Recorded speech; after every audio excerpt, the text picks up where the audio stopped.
The Dallas Cowboys are a marvel of consistency. For 10 of the past 11 years, they've made the playoffs, and 3 times their season ended in the Super Bowl. Each year, a transfusion of new players and new strategies makes their blood boil for yet another championship hunt. And like all hunters, Tom Landry relishes the chase more than the capture. Well, I don't think I would enjoy my profession if I knew I was always a winner. I think it's really the chase that's important. It's the challenge that you're after, much more than the winning.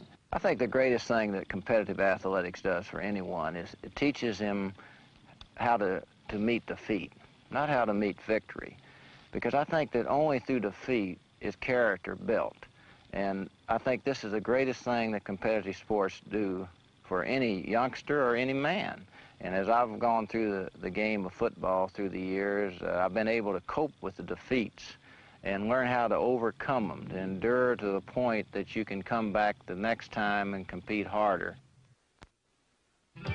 One would assume that after 17 years of continuous service, Tom Landry's philosophies would ossify like dinosaur bones. Instead, the dean of NFL head coaches remains the most creative strategist in the game. It looks like confusion to anybody who doesn't know much about the game, because it looks like it's just 11 men attacking each other at one time. But as you learn the game, it becomes very scientific, especially in professional football. It becomes very intriguing and exciting. Hard leadership is provided by Landry and quarterback Roger Staubach, the conductor through which all the lightning pass. I'm aggressive to a degree. As a quarterback, you got to keep your poise. You can't get overly emotional because you've got a lot on your mind. You've got to do a lot of things mentally to control the game. But I get very competitive, and where you can't be particularly a nice guy in the field because the aspect of the game and the type of game it is. You've got to be competitive, aggressive, and give everything you have physically.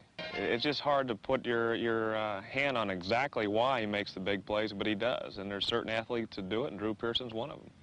3, clutch, a receiver named Drew Pearson. No one can accuse the New Orleans Saints of merely rolling over and playing dead without putting up a struggle. And struggle is exactly what they did against Dallas' devastating doomsday defense led by number 54, Randy White.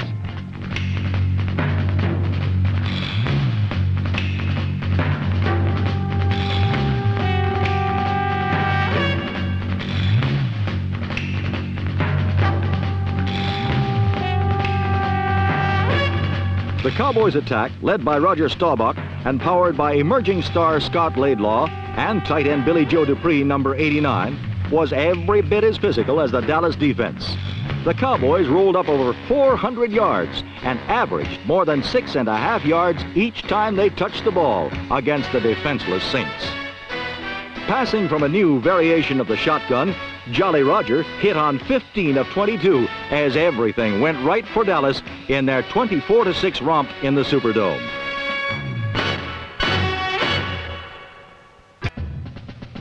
In Dallas, Burt Jones and the high-scoring Colts did not have such an easy time of it.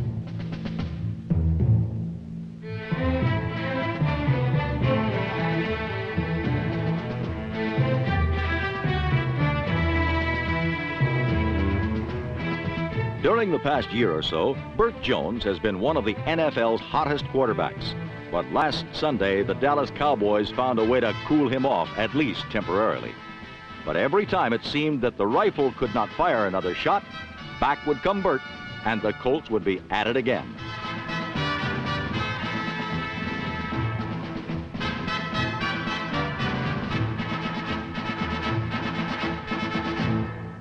Despite numerous injuries, Jones loves to challenge a defense directly, and this makes him doubly dangerous, as long as he remains reasonably healthy.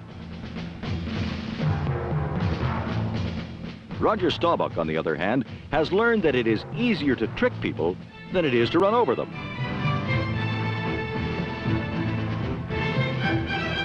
Wide receiver Drew Pearson's pass to wide receiver Golden Richards was the first touchdown for Dallas on a day when the Cowboys had to come from behind 4 different times. And if you have to come from behind, these receivers are not a bad group to aim for. They are, in fact, three of the prime reasons that Roger Staubach is off to a faster start than any other NFL passer.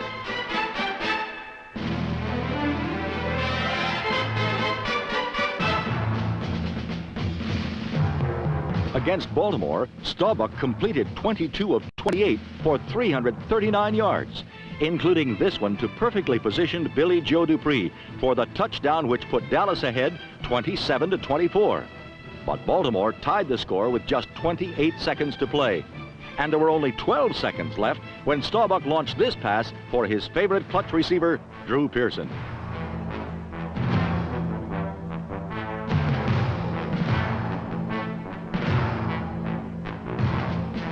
As number one, place kicker Efren Herrera said later, Drew Pearson made it easy for me with that catch on the 14. I was ready to kick one 50 yards to win it. But either way, I'm happy.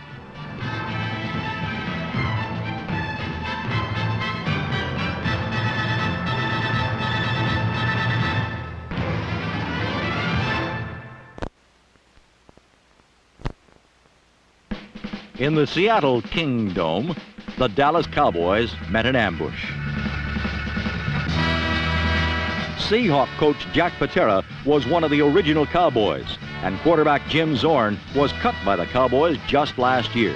Together, they devised the plan which had Seattle ahead 13-0 in the second quarter. But although the Seahawks were a shocking second in the conference in passing, they were dead last in defense. And accordingly, Roger Staubach was not afraid to fire the Landry shotgun.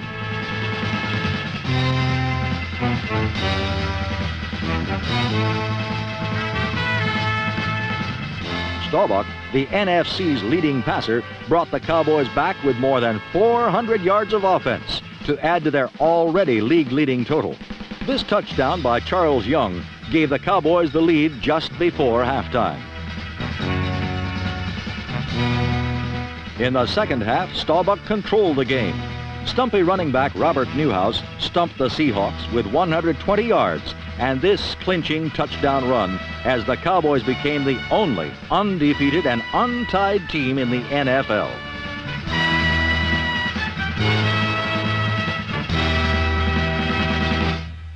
If they are to have a chance against the undefeated Dallas Cowboys this week. Last Sunday, the Cowboys spoiled New York's premier performance in their brand new Giant Stadium in East Rutherford, New Jersey. New York quarterback Craig Morton was hit with everything but champagne and confetti as the Dallas defense stormed his passing pocket and sacked him 5 times.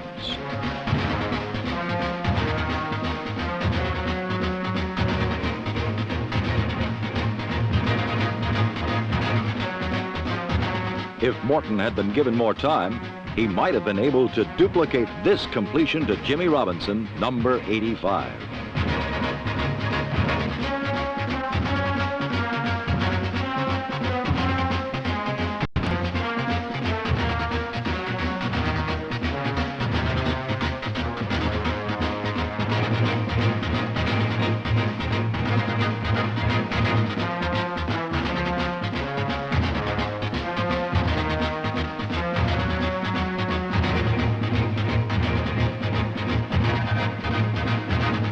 Although the Giants showed occasional signs of life, they were never really in the game as the Cowboys barged to a 17-0 lead in the second quarter.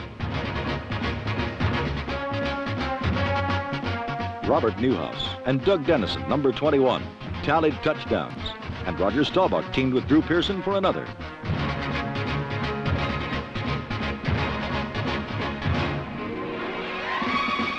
So far this season, Staubach has completed 74% of his passes, and he leads the NFL in yards gained passing. As for the Cowboys, they're the only unbeaten and untied team in pro football.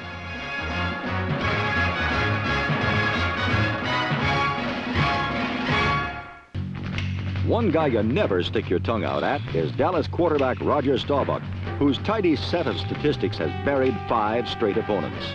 Against the St. Louis Cardinals, Staubach and tight end Billy Joe Dupree meshed so perfectly it appeared the Cowboys were running skeleton drills on the practice field.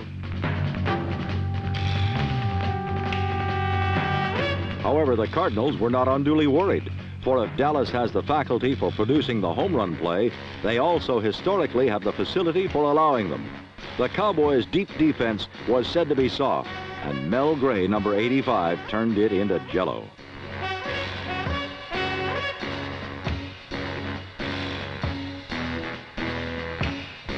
In wide receiver Gray and setback Terry Metcalf, number 21, St. Louis has a 1-2 punch unrivaled in pro football. It was Metcalf's ability to evaporate into the secondary and behind Cowboy linebackers that produced a 14-10 lead for the Cardinals. Ultimately, the difference in the game was the Cowboys' failure to cash in on this opportunity created by Charlie Waters, number 41.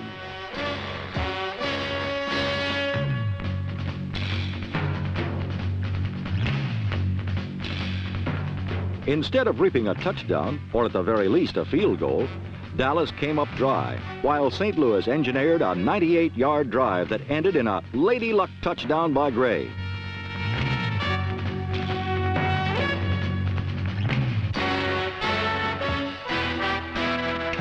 Gray rubbed a spike into Dallas' wounds and seemed to put some ginger in their offense. Operating behind the shotgun, Staubach spit out a final touchdown to Drew Pearson. Even though they managed to make the Cardinals bleed a little at the end, it was the Cowboys who died with their cleats on and lost their first game 21-17.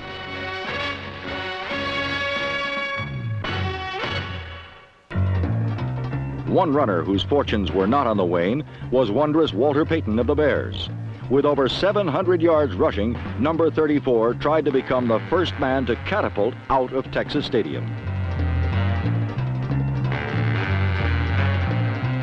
Held to 41 yards, Payton was hamstrung by the doomsday defense that cut off his escape routes and made him circumnavigate the field like Magellan on an uncharted course.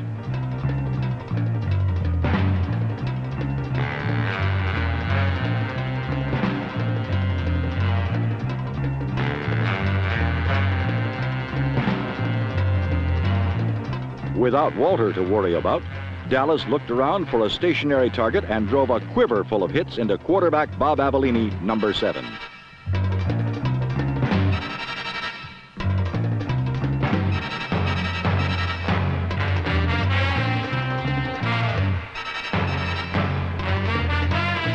On the day, the Bears managed but 100 yards passing and running, while Roger Staubach orchestrated the many soloists in the NFL's number 1 offense.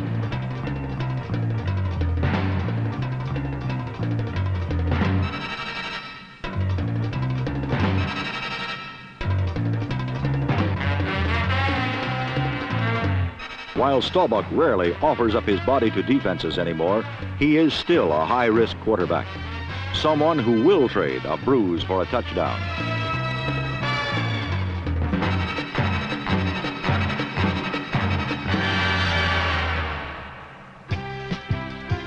Staubach suffered a fractured finger in the second half, and for the next 2 weeks, the complicated Cowboy offense will be directed by rookie Danny White, who almost turned a surefire win into defeat. White's indiscretions generated most of Chicago's points when an interception by Ross Brubaker ended in a touchdown by Mike Hartenstein, number 73. For 3 years, White was the trigger man for Frank Cush's pro-style attack at Arizona State, a place where quarterbacks who can't throw 60-yard bombs are converted into tight ends to toughen them up.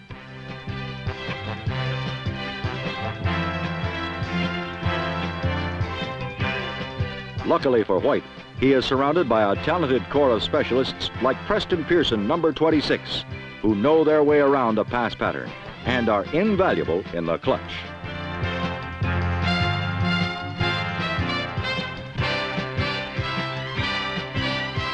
The Cowboys have a pair of backs who run and another pair who catch. Preston Pearson is a catcher, and his 2 touchdowns helped Dallas stay atop the NFC East at the halfway point, 31-21. showing little effect of a broken finger on his right hand, Roger Staubach chose to build the Cowboy attack around a stream of medium passes to backs like Preston Pearson, number 26.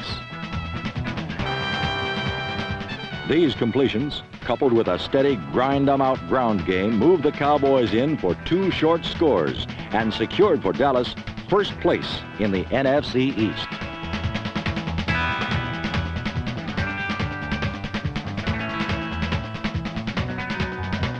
Though seldom in it, Washington did manage 1 score on a Joe Theismann to Roy Jefferson connection.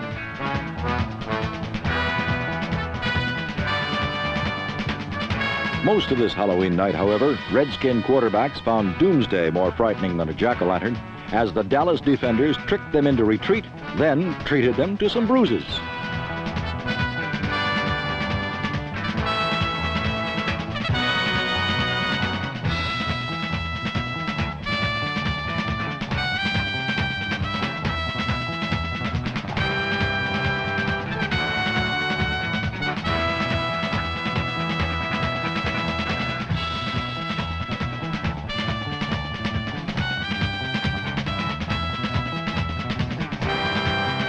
Dallas claimed victory 20-7 by placing a swift and sudden halt to Redskin passers and runners alike.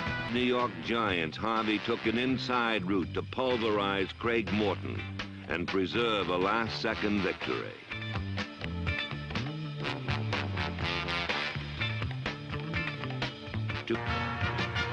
Special team members fly by the seat of their pants.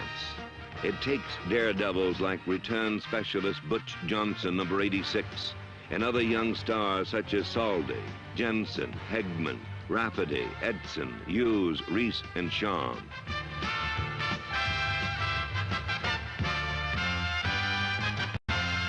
One word: sweet.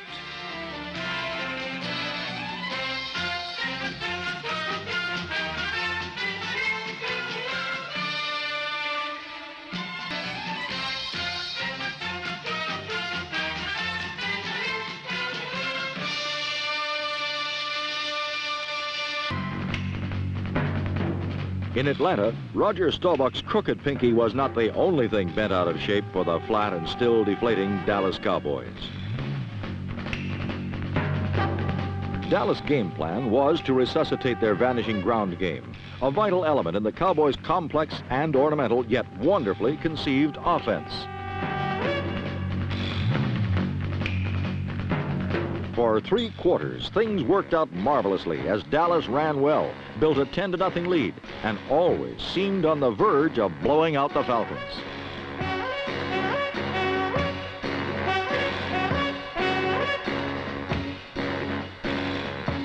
For 50 minutes, the Doomsday defense, led by Ed Too Tall Jones, number 72, did not allow Atlanta to penetrate their 40-yard line. But suddenly, the Cowboys' offense self-destructed, and the disaster they had flirted with in recent weeks could not be avoided.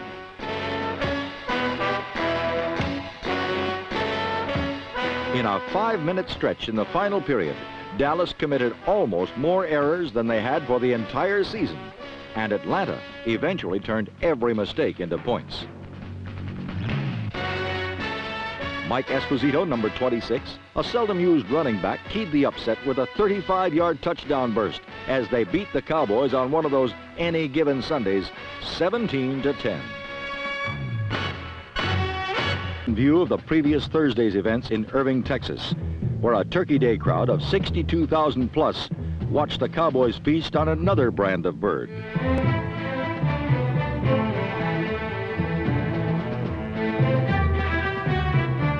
Dallas devoured the Cardinal attack, dominating all phases of play, especially the punting game.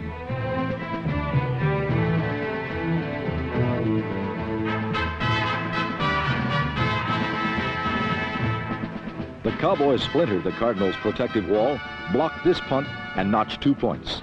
Special team superstar Thomas Henderson, number 56, breathed fire into Dallas's specialty units. A Super Bowl contender like the Cowboys depends upon inspired special team play to keep their winning edge. Last Sunday, the Cowboys turned in 2 crucial plays in punting situations.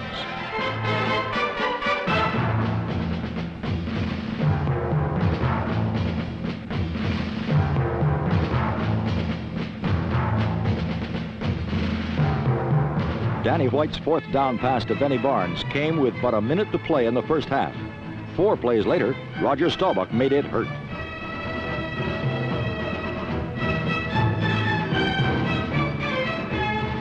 Dallas's 2 fourth-down successes proved to be the pivotal plays in the contest. They accounted for 9 of the 12 points that Dallas led by late in period 4 before the cardiac Cardinals turned on their pacemakers.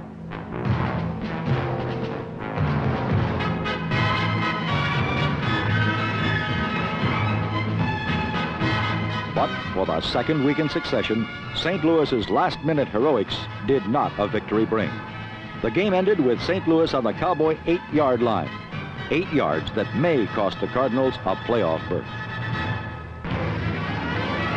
The season is harder to accomplish than punching your way out of a paper bag.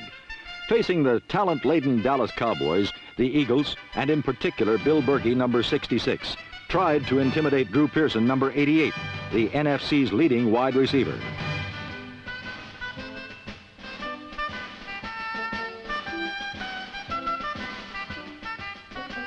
The Eagles, who have not scored more than 2 touchdowns in any one game, scored 1 against Dallas when Roman Gabriel found number 85, Charlie Smith, unattended in the end zone.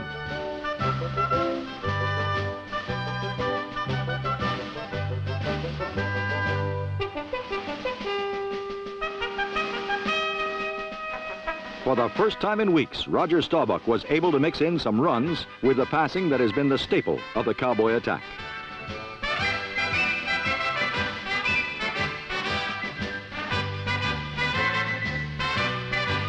The balance in their arsenal was provided by number 44, Robert Newhouse, whose prolonged absence this season has cost the Cowboys a potential 1,000-yard runner.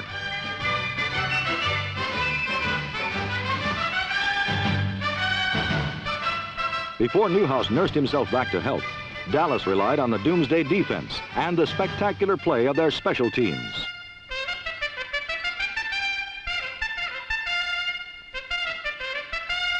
This blocked punt by rookie Aaron Kyle was the unit's 3rd snuff of the season and the 2nd consecutive game in which they registered a safety. Young players naturally use special teams as a stepping stone to starting as a regular. One such man is rookie Butch Johnson, number 86, who was a 3rd-string receiver on the depth chart when training camp began.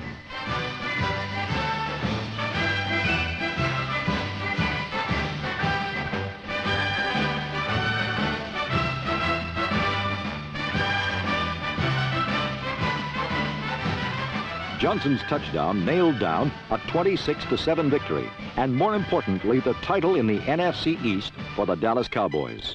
While Dallas gained a playoff berth for the 10th time in 11 years, the grizzled old Washington Redskins were still in the fight for the wild card. The wide open spaces of Texas became the proving grounds for Western Division representative Los Angeles. After last year's humiliating 37-7 playoff defeat at the hands of Dallas, the Rams came roaring into Texas Stadium with revenge very much on their minds. Their major goal was to contain Cowboy quarterback Roger Staubach, and did they ever. The fierce rush led by number 85, Jack Youngblood, was a major problem for Dallas all day. It jammed up the run, overwhelmed blockers, and forced interceptions, like this one from linebacker Isaiah Robertson, number 58.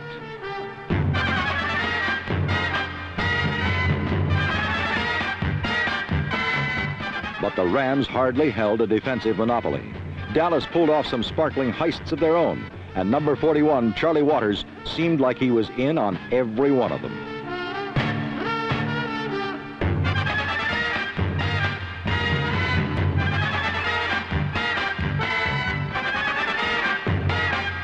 Twice, Dallas had eliminated the Rams from the playoffs, and the Angelinos were well aware of that fact. Once the game settled into the pattern of defense, the hits got harder, and the tempers grew shorter.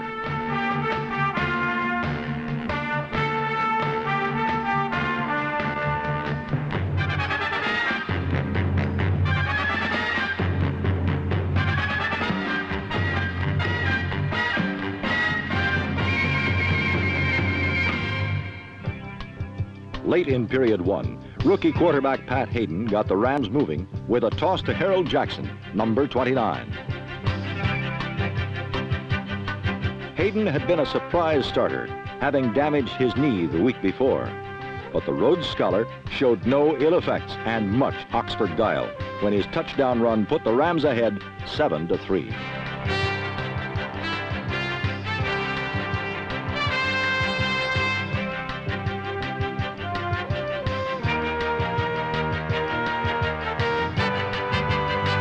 Hayden had good reason to smile after the score. The way the Ram defense was playing, it looked like one touchdown might be enough to win. But that kind of thinking was altered quickly when the Rams punted and Charlie Waters made his presence felt.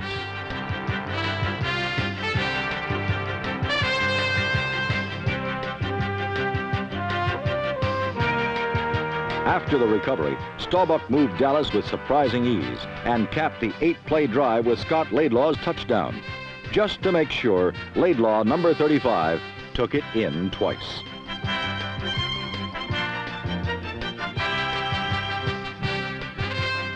Then in the fourth quarter, the Rams found themselves in the same situation. They scored too, but this time it wasn't so easy to tell.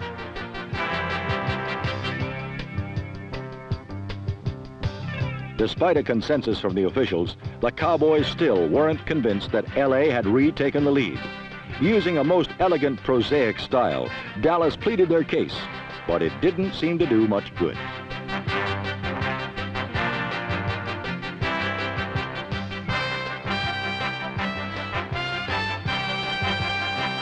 Dallas's powers of persuasion were far better illustrated when action, not words, were used, such as Charlie Waters' second blocked punt with less than 2 minutes remaining.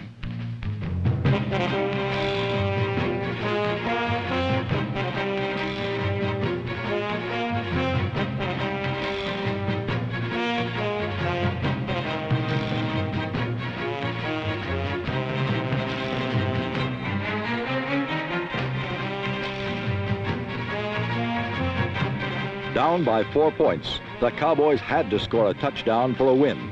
On 4th and 10, Staubach hit number 89, tight end Billy Joe Dupree. But a crunching belt from the Rams defenders brought a summons for the chain gang.